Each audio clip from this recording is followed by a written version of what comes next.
We have a really interesting discussion that's been quite prominent recently that we're going to be talking about, and that's about finding a co-founder. And it's something that we were able to do a few months ago, right, Maki? Yeah, I think we talked about this topic before, but quite hot topic around us, right?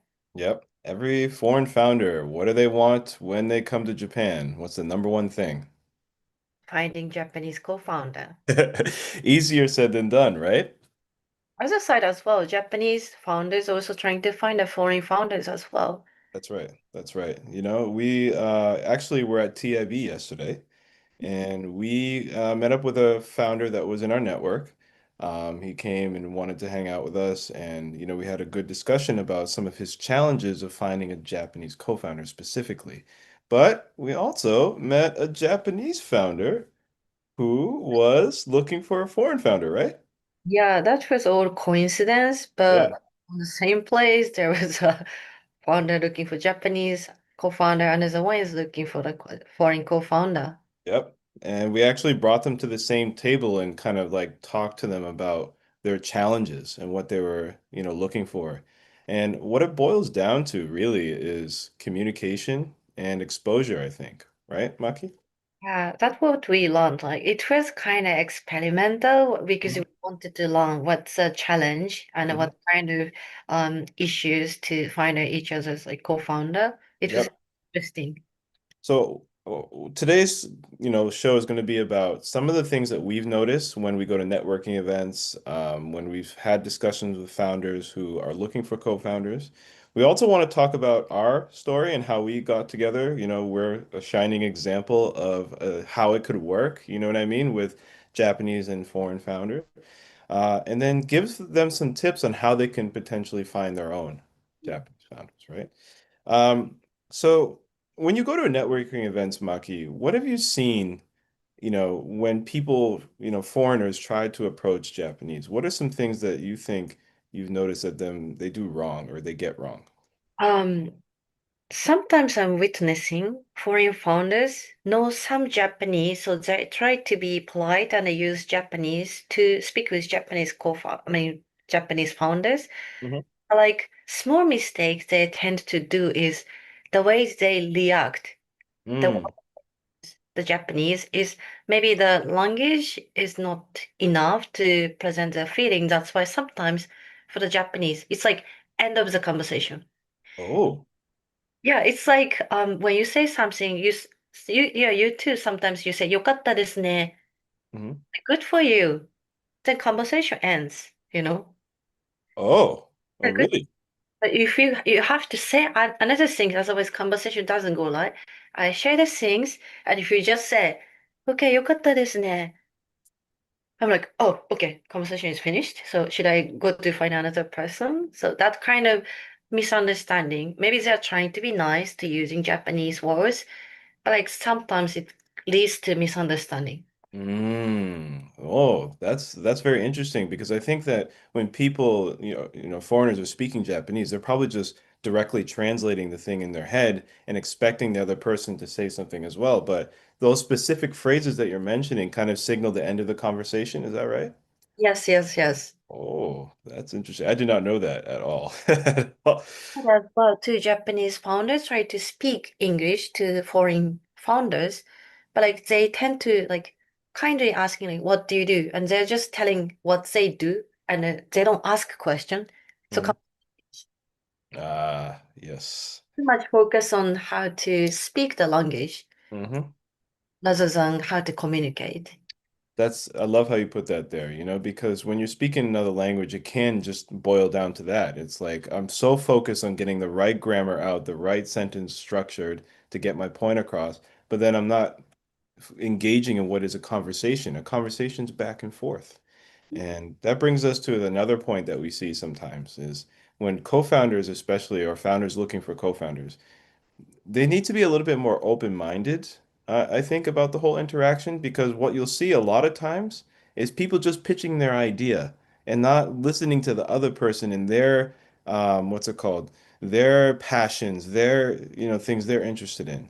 They just want a Japanese co-founder so bad, or a foreign co-founder so bad that they'll just pitch their idea and hope that they'll join them. And that's not how life works, right? I know, like it's exactly like how you said. I Hmm. know they want to sell the idea, but like, maybe you have same mission and there is a way you can work together. Hmm. If you say like, I want to build a maybe lipstick company, Hmm. I want to make a drink company. If you just say that direction, there is no mutual point you can go to work together. Hmm. Maybe their mission is to make Japanese economy grow or something. Mm-hmm. Come together. That's right. That's right. They could potentially work together, brainstorm, and find a better solution that works with both of them. Uh, Something that they can both find a passion about. And I think that's the key right there. That's the key is like getting to know somebody well enough in order to see where you have mutual interests. And especially when it comes to startups, a specific problem that you're willing to solve. I think that if you go into any co-founding relationship with a preconceived idea, already, it's going to be a little bit harder for you than if you were just like, let's say you want to get entrepreneurship and find a Japanese co-founder. Maybe you can come together with one and like come up with something amazing. Yeah, always like, who knows? There is maybe mutual things you have interest. I Hmm. don't say you don't know where to connect like Yeah. yourself and another person. That's what we do, maybe naturally. Hmm. I really don't care about like my grammar is light or my maybe sometimes vocabulary is long. I don't care. What I really feel important is like I have to share the passion and idea to Lee, my Yeah. co. So that's the most important. How to deliver the message is not important. I have to make Lee understand. Hmm. That's my most priority. Well, and you bring up such a great point. Like if you're in, let's say, a foreign country, you don't speak the language, you're there for the first time, and you're hungry, right? And you're really hungry. You're going to find a way to communicate with the person to get what you want, right? So imagine in a co-founding relationship, like you really need to be able to express your ideas to your co-founder, even if your English isn't that great, even if your Japanese isn't that great. Uh, and they'll see your passion and they'll try and work with you to hopefully understand that. And that's what we do really great. I think that, our relationship with regards to, communication is just so easy, I think, because I don't know, I've had experience talking to non-native speakers. So, Yeah, personality wise is also matching. People say like me and Lee are really like extrovert and loves to mingle with people. Yeah, that's one of the points. But what I really feel comfortable working with you is like, yeah, communication style is really similar, hmm. more like straightforward. We are not trying to communicate in direct way. It's like we have to tell Hmm. us the feeling, passion, everything we have to share. It's like brain share, right? Yes. That's always we work on. That's why we are really fast, even changing company name, everything. That's right. That's right. Yes, we don't play around, right? We want to get stuff done. And I think, when you get into a co-founding relationship, it's really important to get in with somebody who has complementary skills to you. Not just, you don't want to be with somebody who's just the exact same way of thinking, because then eventually you'll clash, right? So with us, we have complementary skills. We both have high energy. We both are very extroverted, right? But your extroversion is very different from mine. Right. I think you're very much like the person who will go out and like go start conversations, whereas I'm the type of person that knows how to keep one going for a long time. You know what I mean? And then yeah, like you have very creative ideas on one end of the spectrum, mine are on the other, and we complement each other very well. I think co-founders, they really need to find that type of person that complements their skills. What do you think? Yeah, that's really light. That's why, like, you have to know that person as well. Like, not Mhm. just like business idea, but also background and what kind of like, vision in your life. What do you want to achieve? Because we had so many conversation before we decided to do co-founder, right? Hmm. So many conversation, like Yep. personal things, also like business side, your Hmm. dreams. So Hmm. many things we shared. That's why. That's right. Yeah, it doesn't just happen like this, guys. If you're thinking that, oh, I'm just going to walk into Japan and find a co-founder, it's not going to happen like that. There's so many things that are working against you when you're trying to find a Japanese co-founder that you really have to come in to that type of situation patient and then willing to put in the work. because even in business context, like we're dealing with this now where we need to find partners and we need to find, potential customers. How do we navigate the business world so that we get warm introductions, not just like cold, like emailing or cold going up to them, right? Same thing with a co-founder. If you go to an event and you're just like, hey, this is my idea, it's going to change Japan, change the world, they're going to be like, okay, yeah, good luck with that. Like they're not going to be as receptive. You really need to earn the trust.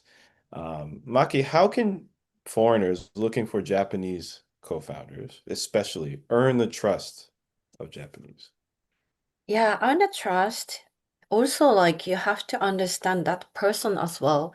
Mm. Maybe like um cultural differences sometimes works really well as well because Mhm. not all Japanese are straightforward. Like Japanese people tend to, it's a kind of beauty of Japanese culture, but telling the things in direct way to not hurting the other person. But Mhm. sometimes foreign founders tend to go directly to that Japanese by communication style. So maybe they feel frustrated sometimes, like what they are thinking.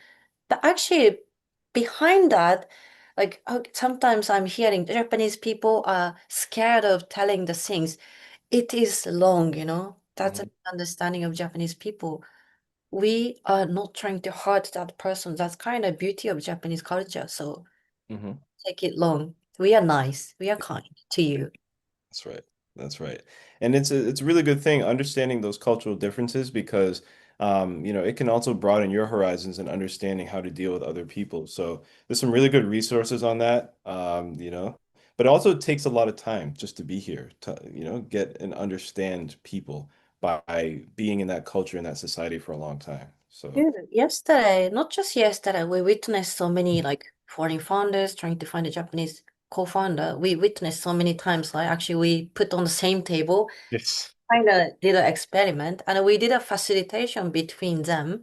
Yeah. So like we really felt it's important to facilitate the conversation because both sides, of course, like not everyone is same. So if we put Japanese founders group and a Mhm. foreign founders group, okay, go talk.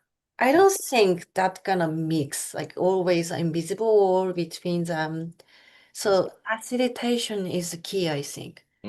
But, when they go out to networking events, sometimes it's hard. It's really hard to have that facilitation, have that warm intro to, somebody from a different culture, different language background they knew. So, one of the founders we spoke to yesterday actually gave us a really great idea, and that's, helping founders do just that because we felt that that conversation between those two really went well. And I think that we could do that on a broader scale for people. So if you listening out there are looking for a Japanese co-founder or a foreign co-founder to join your team, we're going to come up with a way of gathering, profiles from many people in our network and hopefully matching you guys together. And we can do this through curated, what's it called? Discussions, roundtables, like meetups, those type things. So stay tuned for that. We are really working on something, outside of the co-founder matching events that we'll be doing as well. But yeah, this is more like a kind of like a matchmaking service for co-founders. Matchmaking, but the way we do is different from other events because Yeah. we will facilitate. Yeah. So like introvert people, shy people are welcomed really because Hmm. we can do really well. Hmm. Not like pushing way because we can understand the requirement and so like we can do nice way to Yeah. connect other person. So like if you're not feeling like confident going join the networking event, where to join? Hmm. Exactly. Yeah. So stay tuned for that, guys, because we're going to be working on that over the next couple of months to see, okay, what kind of format is going to work to help you guys find your future co-founder. But just some other tips that we want to give you as well. When you're thinking about pitching your idea to a co-founder, it's one thing to just like tell them about the idea and show them the app. But then if you're really interested in that person because you had a nice conversation, you really got to know them and understand their strengths, then you get into the pitch and tell them, okay, this is where I see you potentially helping me with this, or making this even better, or helping us get from zero to, 100 million revenue or whatever. Like you got to show them the benefit of joining your team instead of just showing them your idea, right? I don't see how, like it would make sense to join a team where it's like, oh, that's a cool idea, but where's the benefit for me, you know? Yeah, I don't know. I think that co-founding is hard, right, Maki? Yeah, that's why we are trying to make a co-founder matching event, but like really facilitation is the key. We can't Mhm. just make a space or event. Okay, let's mingle. No. Won't work. We Right. really need plan, Yep. well-rounded way how to make a matchmaking among them. Yep. So I think we are the best to do that because we can understand both side Yeah, feeling. that's true. That's true. You know the Japanese perspective, I know the foreign perspective, and we're both really great at communicating with people. So we're really looking forward to making that program a thing. Yeah, we are the actually the case example, like Mm. Japanese and foreign co-founder doing together, like That's it. yesterday, but we almost broke up, like Oh yeah. co-founder.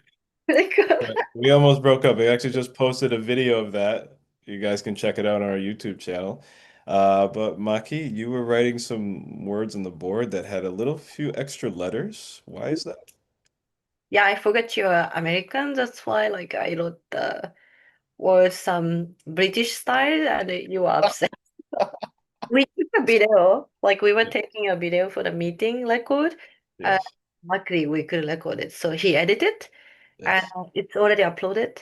Yes, you guys can check it out on our YouTube channel. It's pretty funny. But yeah, those little things, right? You might not, if you're with somebody from the UK or, America, they might spell things differently, Yeah, and it I might understand. it might Okay, trigger them. sorry. It might trigger them a bit, right? But no, Maki, we've been, like we've known each other since May last year when we first met, Yeah, right? So we only got together as a co-founder in November, I think, the end of November. yeah. So we knew each other for like what, 6 months, 7 months almost before Oh, meeting. yeah. Yeah, Wow. before getting together. People who think that they're just going to get into a co-founding relationship just by going to one event are delusional, honestly. It takes so much time. Like I would go to TIB, we'd continue our conversations, like, right? Like we kind of matched in terms of personality wise, energy wise. Like I really loved what you were doing at TIB, and you saw what I was doing in the community. So it was like, wow, like I really respect what you're doing. I really respect the job you're doing. I could see that you're sincere and all that type of stuff. Like we built trust together, and then that's how it was an easy decision, I think. You just said a really important point, the Mm. trust. Because like when I started doing co-founder with you, Hmm. I questioned myself, would Mm. I be comfortable even I fail this business with Mm. Lee? Can we even we change the business idea to like people think to another idea? Do I want to still do with Lee Jean? Like, Hmm. my answer was yes. That's why Mm. I want to do with you. Mm. Even if this project is not going well, we can switch. And I believe like we can do it together. Yep. What Mhm. the which conditions? That's That the thing. Yeah, that's the thing, Maki. You have to be able to be with somebody that you can see yourself working with them for a long time, not just a short time, a long time, right? I feel the same. I feel like if, let's say this business fails, like we could work on a next business together and then it would be easy. Like because the communication is already there, the foundation is there of trust, right? If you're just in a transactional relationship, I think that really is not good and it leads to a lot of issues. So uh, I that's think, I think the one skill is not good sign to find a co-founder. Maybe like you have to, shall we make a like criteria how to find your, where to check your co-founder? co-founder checklist. Yes. Potentially, right? But I think also like personality wise, you got to really be with somebody who clicks. Like you and I, this is kind of like, well, I've done like a little bit of freelancing, entrepreneurship, like starting companies before, but this is your first time doing it, right? And for me, I actually don't really care that much about your lack of experience in like starting your own company because I know that you as a person I trust. You get what I mean? And I think that no matter what, because of your positivity, your energy, like your optimism, we're gonna be fine. You're gonna learn so fast, right? You're gonna get it. And you've already done really well. as an entrepreneur. Like your mindset is just like improving each every day, and it's been great to be in a team with you. So really, Yeah, somehow like working with you, I'm learning lots of things.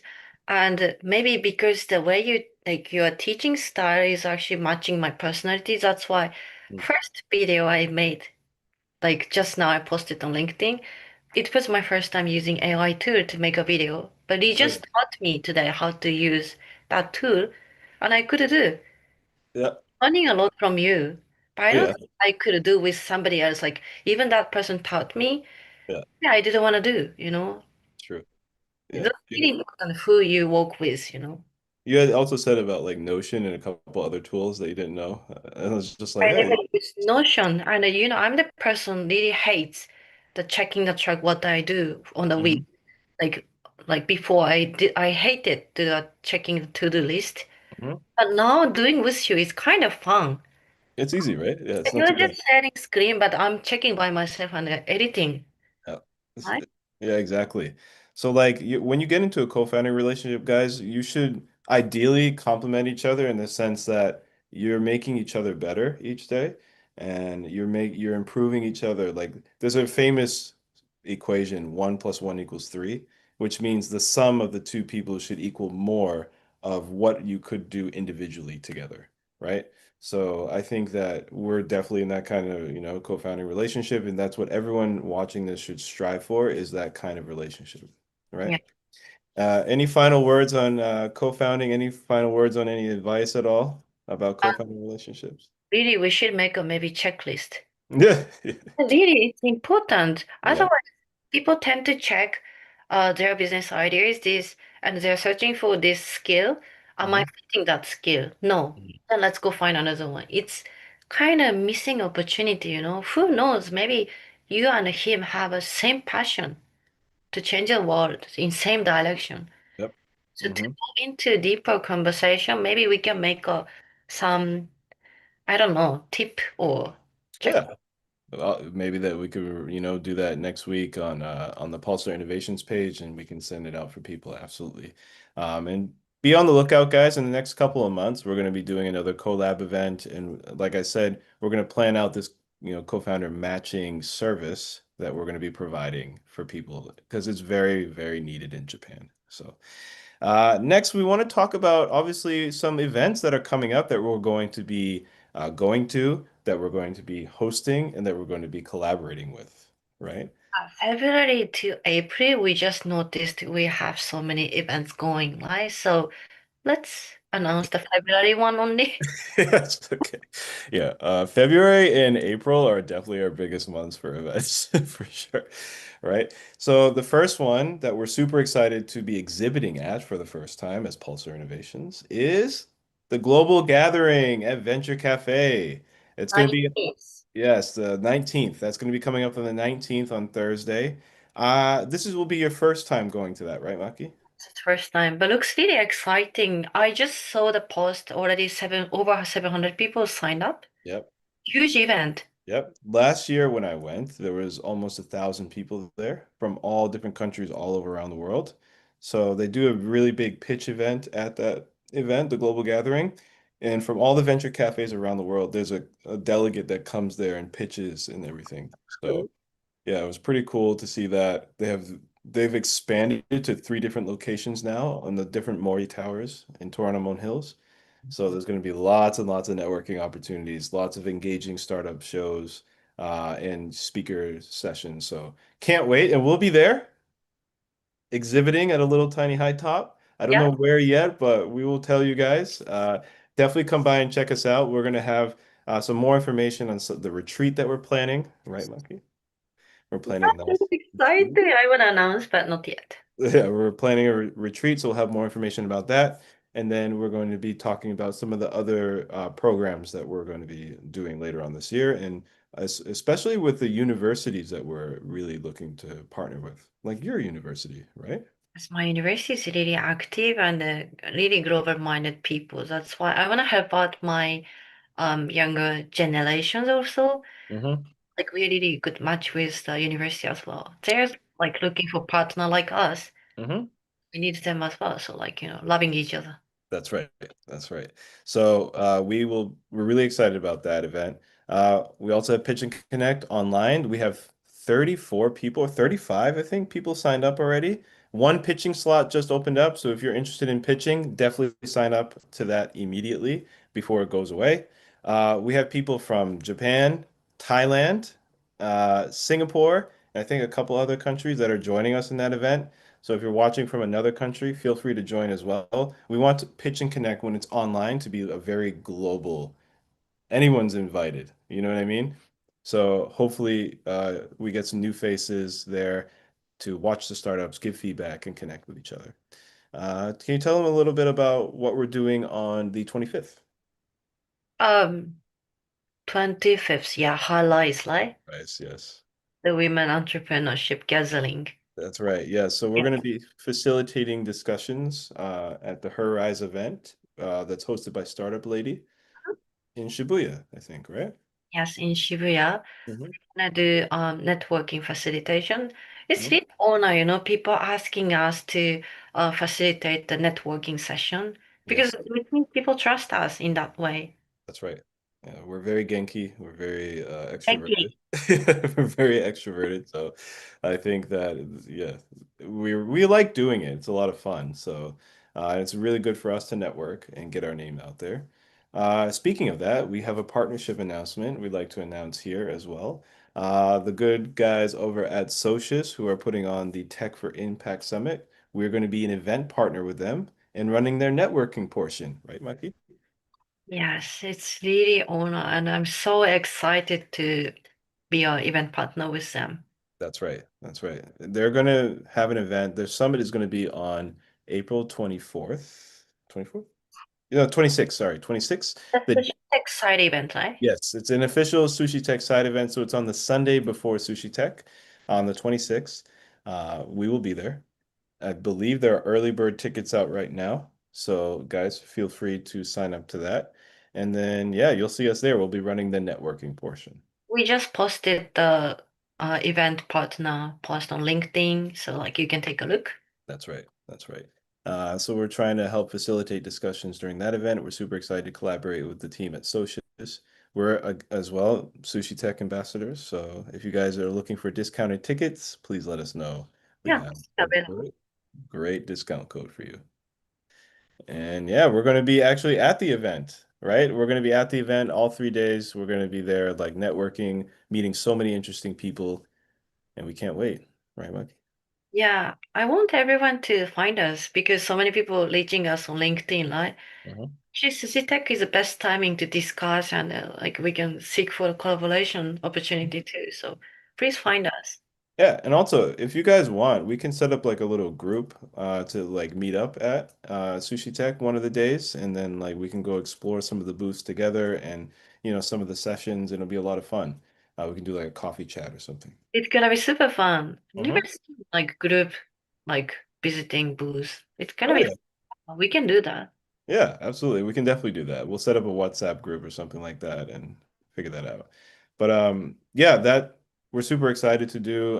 And we have so many more things that we're going to be doing this year. You know what I mean? And Like, let's stop just like February events. Otherwise, people can't remember. So 19 Adventure Cafe Global Gathering, hmm, 24 Pitch and Connect online, right? online. Yep, 25 highlights in Shibuya. that's right. Then for February, that much like. That's February. Yeah, I know we are going to Beppu for retreat plan. So that's right. That's right. We'll be actually going down to Beppu to check it out and see the area and see how we can make the best retreat possible for everyone. maybe people thought we are just planning, but we are taking action. And you know how much we are faster to take. Absolutely. Yes, that's right. When we have an idea, we usually execute on it. So, if you guys resonate with anything that we said today, and you have any questions about what we're doing or how you can get involved, we're very open to collaborating. We're very open to sponsorships. We're open to investment. We're open to working with you on helping you achieve all your goals as well. So, yes. Yesterday we met the another startup founders, like same as us, Japanese and foreign founders. Yes, We're gonna interview them that's on right. online. So That's we have right. many contents on our platform.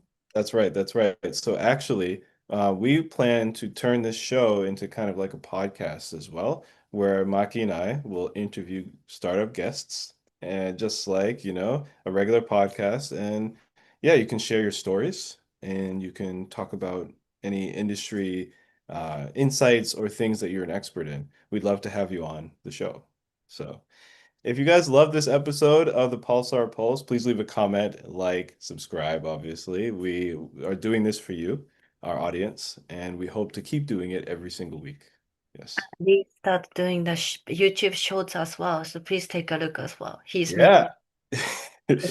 I've started doing YouTube Shorts. I finally learned how to do it. But yes, yes. Hopefully you guys are enjoying the content we're putting out there. Give us feedback. We'd love to improve for you guys. And then yeah, just keep following along. Any last words, Maki? Please watch next week as well. Same time, Wednesday. Same time, same place. Yes. All right, guys, this is another edition of the Pulsar Pulse. We'll see you next week. Take care.